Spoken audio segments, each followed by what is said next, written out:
In our first story, President Akufo-Addo is demanding the strengthening of existing African Union protocols on good governance to sanction civilians who manipulated their constitutions to extend their stay in power. For him, the condemnation and sanctions imposed on military juntas that overthrow elected governments may not achieve much unless the civilians' heads of state are held accountable for the inactions that provide grounds for the overthrow. He was addressing an African Union Security Council dialogue on constitutional changes in the continent.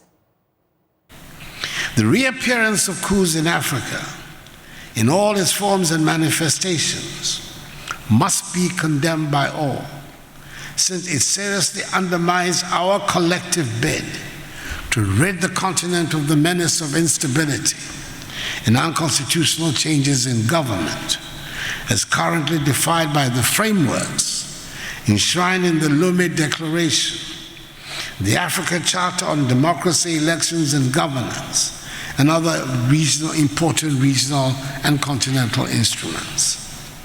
Unconstitutional regime changes retard a country's growth. As much as the drivers are largely domestic, the international dimension cannot be overlooked. Foreign involvement in fomenting unconstitutional changes, often in favor of repressive governments, foreign economic interests, and other would-be geopolitical benefits, are contributory factors.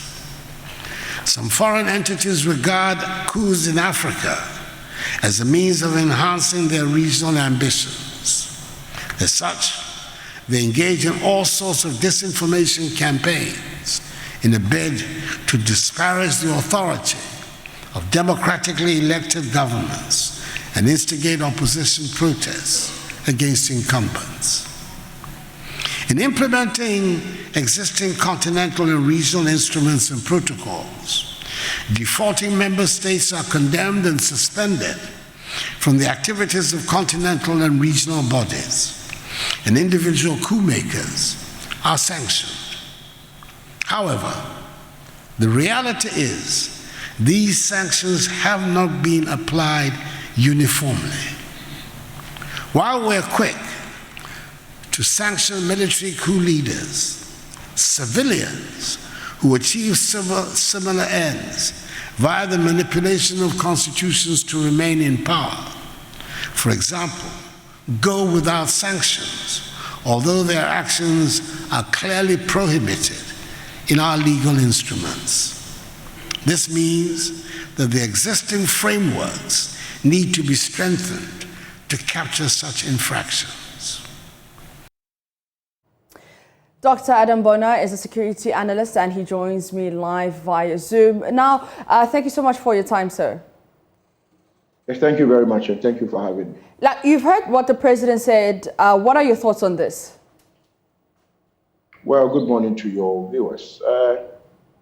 For me, I think leaders would have to go beyond the beautiful, flowery speeches and the rhetorics, and probably put in more measures that will stop civilian, elected and, government. So individuals who are elected by, citizens manipulating, like you said, to borrow from the president and entrenching themselves, in power. And I want to believe that whilst he was making that statement, Alassane Ouattara, who is a closed-door neighbor, is moved around with Alassane Ouattara. Our president has moved around with Alassane Ouattara to some of this coup-infested countries like Mali, Burkina, and the rest. Meanwhile, Alassane Ouattara is guilty of the same offense our president spoke about. And so as far as I'm concerned, our leaders, including our president, should go beyond statements like this and probably take more action. This is what I would say. Now, do you think that the West is taking advantage of the weak protocols on good governance to destabilize the continent? Obviously. I mean, the more united we are, as a continent, the more difficult it is going to be for the West to take advantage of us. But as we speak, you understand we struck a partnership with Côte d'Ivoire, as the two leading producers of cocoa. What happened? Côte d'Ivoire went out of its own you started doing other things. And so the more disunited we are, the more prosperous the West becomes. And so why would they want to see, a stable continent or a stable Africa or a stable subcontinent, West Africa? Yes, obviously there are those who profit from, our disunity, and they are there in their numbers. And so as far as I'm concerned, these countries in the West see us as, producers of raw materials, and if we are united, it means that chances are that we'll start producing our own, products. We don't have to send it to them for, getting it refined and bringing it back and selling it to us 1,000% what we sold it to them for. So yes, for as far as I'm concerned, they stand to benefit more than we do, and probably our leaders in forums and seminars like this would, speak beautifully, but nothing happens, and it is the citizens who suffer. Yeah. Go to the pump stations. Petrol prices, fuel prices are going up. Cost of living is becoming, is going up, and standard of living is dropping all over the continent. Yeah. I mean, yes, if you go to other places in the West, yes, fuel price and other things are going up. But one would say they have put in more measures to ensure that those below a certain bracket are taken care of. But over here, cost of living is up, standard of living drops, and these are some of the triggers of what our president spoke about. Yeah.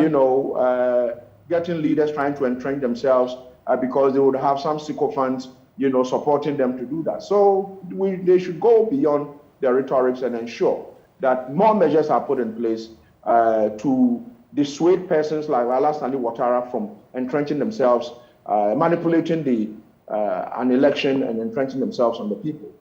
Now, way forward, what among the protocols do you think is fueling the challenge we have on the continent, and how can that be changed? Well, we have, they call them, all of them. All of the protocols, for me, as far as I'm concerned, it is more, call them, these are things that have been documented, but they haven't worked upon it.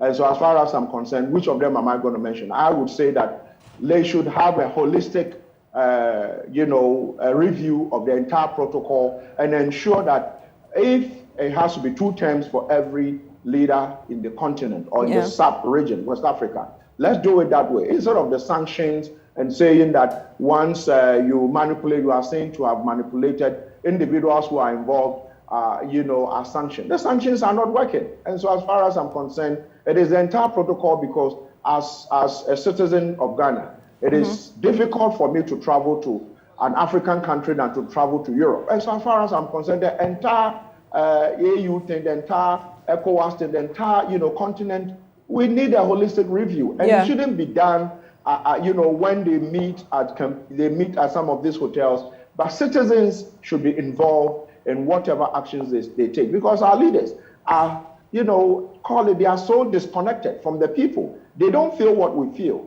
It's the reason why when they find the need to change the constitution and manipulate it, they are able to do it with impunity, because then it's assumed that the citizens will not be able to do anything. And so why not? The soldiers take advantage and topple civilian, call them, supposedly civilian elected leaders. Okay, so you say the African leaders are disconnected. They should call on somewhat civilian leaders. But what should the African leaders be doing following the president's call? Apart from calling on civilians, African leaders should be involving the citizens largely. Okay. The African leaders have not involved the citizens in the governance space. Yeah. And so you will see them meeting, and whilst they are meeting, after one meeting there is a coup. After one meeting, there is something. And so I am calling that the African leaders should involve African citizens in these protocols that must be comprehensively reviewed. But if they sit among themselves and they do the review to suit themselves and not a review that will suit the citizens. And so for me, that is what I'm expecting to see. All right, Dr. Adambona, thank you so much for your time. And he is a security analyst and who's been giving his thoughts on what the president had to say.